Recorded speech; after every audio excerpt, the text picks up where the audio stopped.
Il y a quelques collections qui adressent les Asiatiques, Coréens, Japonais. En Europe, disons que le pays le plus actif, c'est la France.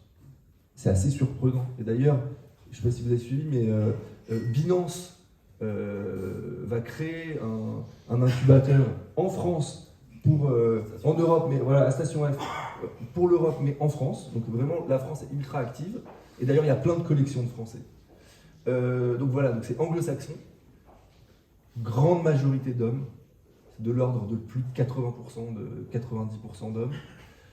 Et, alors ça c'est quelque chose d'assez surprenant, c'est que ce ne sont pas des enfants, ce ne sont pas des ados, ce sont plutôt des trentenaires, 30-40 ans, assez crypto-enthousiastes, c'est-à-dire avec des wallets bien remplies.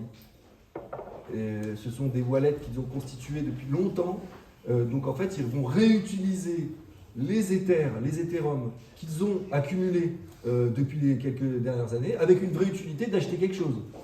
C'est que, vous avez entendu parler, Bitcoin, on peut acheter, une fois tous les 6 mois, on nous dit on peut acheter tel ou tel truc avec des Bitcoins. La réalité, c'est qu'on ne peut rien acheter avec des Bitcoins. Ether devient un peu une monnaie, en fait. Mais pas pour acheter des trucs de la vie de tous les jours, mais pour acheter des NFT. C'est pour acheter des produits digitaux qui sont symbolisés par ces NFT.